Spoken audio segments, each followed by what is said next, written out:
Thank you for staying tuned to Daybreak on Trust Television. If you're just joining us, we are now shifting gears away from the matter of politics to now look at the judiciary, one sector that is not often talked about. Somehow, except for landmark judgments or during election period, they manage to stay away from the news as much as possible. But there have been recent development in that space, and just about every Nigerian is interested in how these developments unfold. The Nigerian Bar Association says there is an urgent need for fundamental reforms of the administration and governance of the Nigerian judiciary. In a press statement issued by the President Olumide Akpata, the NBA described as disheartening and unfortunate the conditions highlighted in the letters written by 14 justices of the Supreme Court of Nigeria to the Chief Justice of Nigeria, alleging various improprieties and administrative inefficiencies, and the subsequent responses of the CJN. The NBA noted that the situation has not only affected the judicial responsibility of the justices, but also impacted on the justice administration process. We have with us in the studio a lawyer, Sam Kagbu, to talk to us about this. I hope I got that spelling correctly, sir. Yes, you did.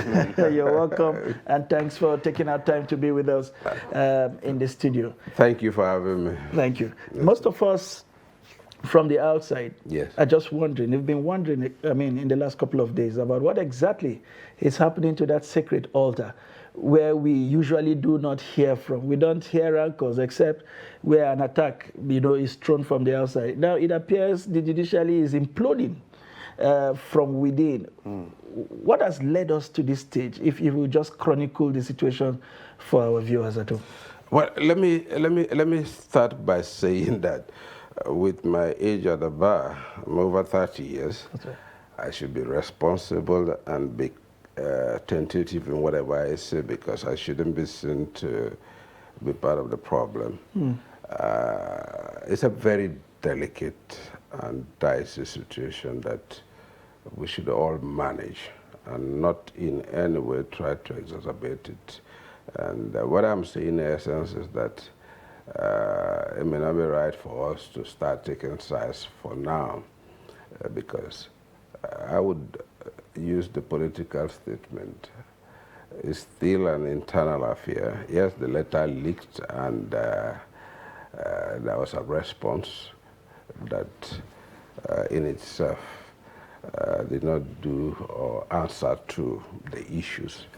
Because if indeed the justices who complained wanted the matter to go outside the house and be attended to as a kind of allegations in the form of impropriety, like they use in their language, the letter wouldn't have gone to the CJN, but it would have gone to the NJC, which is the body that is responsible for handling of such allegations. So that's on the side. What I would want to say is that I think we've had to discuss this here over and over, and that is the fact that of the three arms of government, the most neglected is the judiciary. Meanwhile, it's the most hardworking. Okay. And it's the most delicate and the most important part of the three arms. Because every other arm and every other department of state, every other agency of the state, and indeed every individual is dependent on the functioning of the judiciary.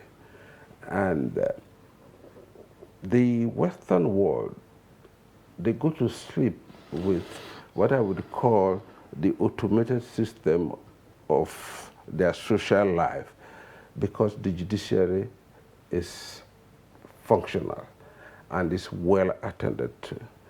I do not think there are too many Americans or Europeans who would prefer to be president over being a justice of their apex courts.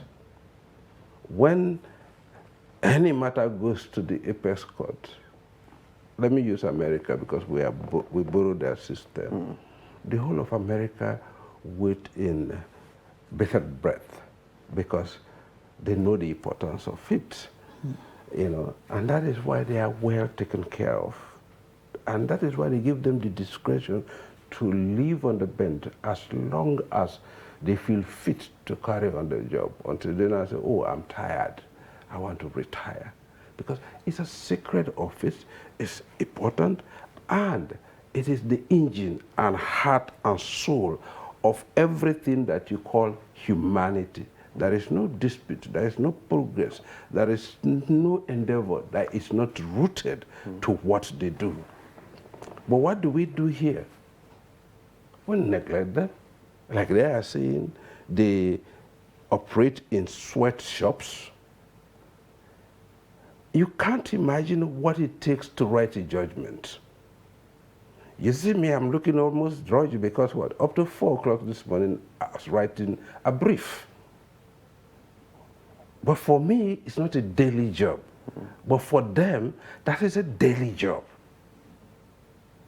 So when you say we want an independent judiciary, we are not saying it's to limit it to independence from corruption, but independent from what? Want and fears and vicissitude of what? The daily life. There is no mind that is independent when it is in want.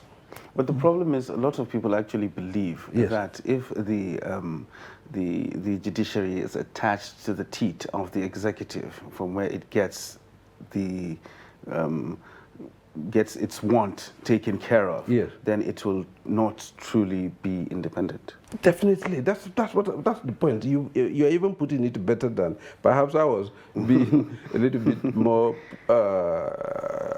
is it poetic? That's the point. The independence of the judiciary, to me, as I imagine it to be, should be one whereby no amount of temptation will be attractive to them. Because if they are well paid, when I say well paid, that is a standard between the other two arms of government. We know how much the legislators are taking home. As at the last count, there is no legislator in the National Assembly that goes home with less than 8.5 or 9 million a month. But you have those justices earning less than $1 million. For God's sake, that is embarrassing. But just to provide a bit more dimension. Yes. From the much we know, we understand that the judiciary gets its allocation from a first-line church. What we see as journalists is usually a one-line item. So it becomes the responsibility of that arm of government to redistribute what comes to it as a first-line church. This complaint by the other justices borders on how that redistribution is done with regards to how their welfare is taken care of. If some of the things you have said are to be met, then the efficiency, the effectiveness of how that redistribution is done should be a matter of concern, which is the complaints that they have raised. I agree. The little you have, you should manage very well and you should account for. I'm not disputing that. But like I said, that is already an issue that has been joined by the parties. So I don't want to go into it. Let us hope that with time, that will be resolved. But the frustration that the justices are venting is not so much one entirely against The CJN. It's about their entire life as justices of the apex court. But if that is the case, sir, Yes. why would those complaints be largely fingering the CJN rather than direct it to perhaps the National Assembly for increased budgetary allocation? You know, I mean, given the fact that he cannot obviously offer anything beyond what has been given, and we all understand that. So why, if I know my father doesn't... If you understand the way the judiciary works and the delicate position of the justices, you would know what you can imagine the frustration that led them to write that letter to say, hey, let us start from home. You've made that point. Let us start from home and ensure that the little we have, we use it for the purpose of dispensing justice functionally. When I say functionally, within an enabling environment. That is what I think they are saying. But the figure is out there, 120 billion. How much is it? For the judiciary, that is not just for justices. The justices. That is not just for the 14 justices, so that people don't go with the imagination to say, oh, that is for the judiciary. That in its sense, when you spread it to all the needs, structures of the judiciary, it comes to nothing. Well, that still brings me back to the question that Sunday just pointed out. Yes. How far or what can the CJN actually do beyond what he actually gets? I think they are calling on its creativity as an administrative head. Mind you, when you are the CJN, you are wearing two caps. That of a justice, and when you are a justice, of course, you are equal to all the others. But when you are the administrative head, you are also the link to the outside world. You are also what? The bridge or the buffer between the justices in their cocoon and the outside world. And that is why the staff of the judiciary, including the chief registrar, who, to my mind, an understanding of how the system should work, should be the accounting officer, should be the person that should be discussing the issues, because that is his job or her job. For the accusation to be made against the CJN concerning the management of the funds of the Supreme Court is worrisome. And that is why I am a little back reticent and not wanting to go into it, because it implies a lot. It implies a lot. So basically what the justices are saying to the CJN is, go get more money.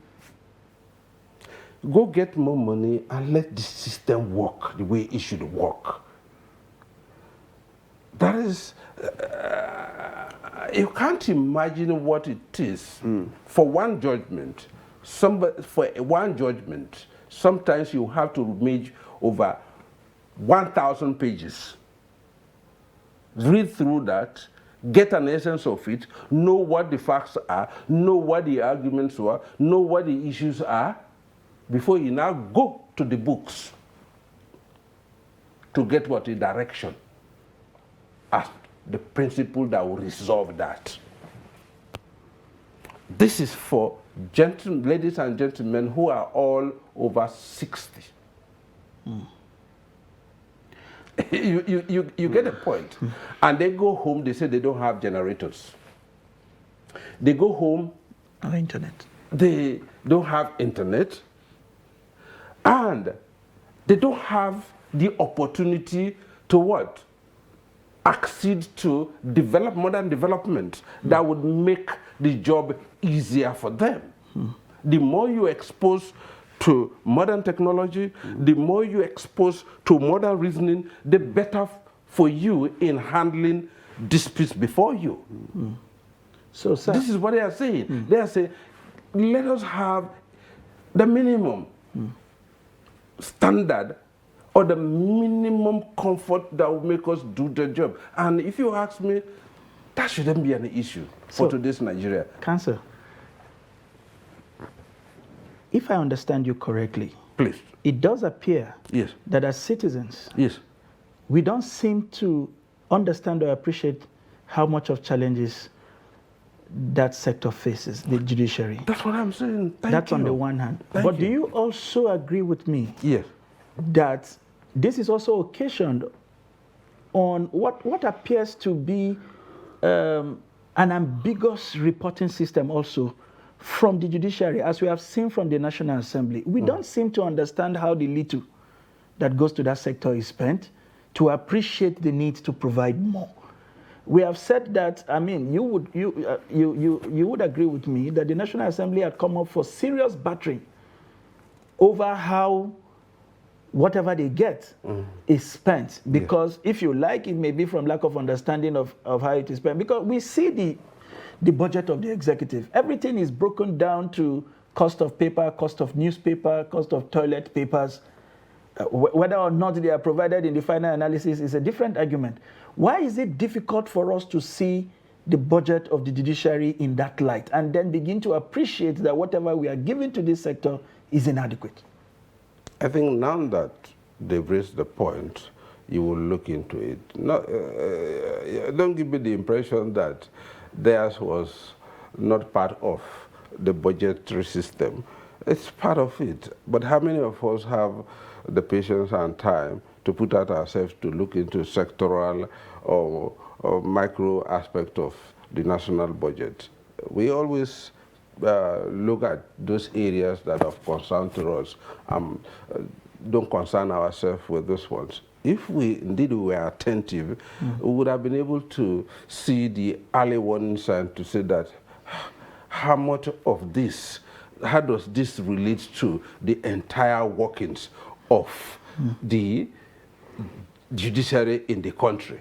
When you say people, there was somebody who was telling me, say, but can you imagine these people are having as much as 120 billion?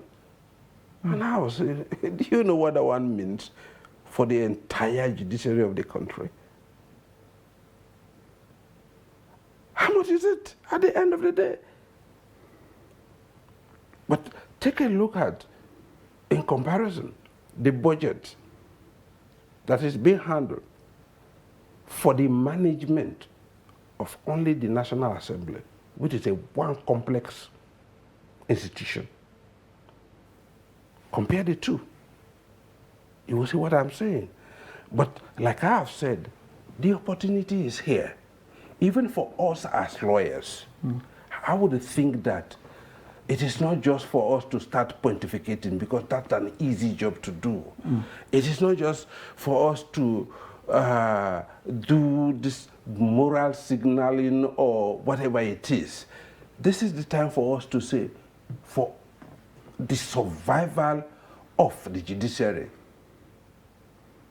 our profession is dependent on it. The quality of our profession is dependent on it. We should do something. I do not think there is anything wrong for us to say as lawyers, let us create a fund towards the assistance of what? The proper functioning of the judiciary. Because like I said, the quality of our democracy, the quality of our governance system, and the quality of every public delivery system is dependent on what? The quality of judiciary that we have. The ability to attract foreign investment, the ability for us to have a competitive private sector. When I say competitive now, this is a global world. That's right. For the private sector in Nigeria, for it to be competitive, the competition is not about within, it's about the global world. For us to have that, the foundation is what? A functioning judiciary, whereby justice will be dispensed on time. Let me let me get you to further espouse on one of the things you said, the creation of funds. What kind of funds are you looking at? Are you talking about the creation of funds in similar to what we have, for instance, like the Education Trust Fund? Beautiful. Or you are talking about, I mean... No, you said it. We said it. So that I was in Benin.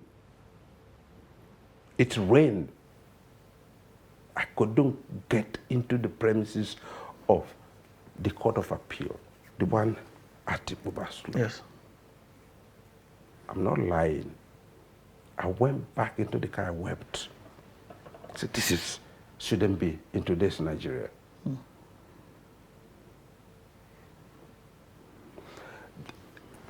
All of us went through the mud. The water got into me here to get into the courtroom. And half of the courtroom was flooded with water. Court of Appeal. I'm not talking of an area court. You understand? So we should rise to the occasion. Like I said, those who have the responsibility to look into the grievances of the justices as expressed and addressed to the CJN should do their job, and I'm hoping that they will do that job. Thankfully, the body of senior advocates have waded in. You understand? Some people will say, oh, they shouldn't go and they shouldn't be talking about settling conflict. They should take up the matter because criminal allegations have been made. To me, that's a distraction. You understand? The issue and the point that is indisputable is that our justices are in clear need of attention. In 30 seconds, you have talked about a distraction. Yes. But no matter how little that distraction is, do you think that for long-term peace and understanding that there isn't the need to respond to those micro issues of That's what I'm saying. It will be, I said, I had expressed that wish. Mind you, the office of the CJN, like I said, this is, what would you call it now? What the British call it what? Among equals. You understand? They are colleagues. And the CJN would not go home with the feeling that he's talking to subordinates. No. They're colleagues. The only time perhaps he will sit on a rostrum higher than theirs is when he's doing his administrative job. And that is what has been called to our attention. To say that aspect of it needs to be accounted for and needs to be reformed. All well and good. I appreciate that. And I do not think that even the Attorney General would let that pass. Because even himself had at one occasion said they had increased the allocations to the judiciary, but what had not improved is what? Accountability of that. If you know that, I would expect that now that the opportunity has come, you would act. The NJC is also there, irrespective of the fact that the CJN is the chairman or the head of it. I would expect that they would act. But like I said, issues have been joined. I would not want to start making conclusions or opinion about it. But what I know I have the duty to express is that that arm of government is neglected. And in any case, that should be the most qualitative arm of government. Interesting.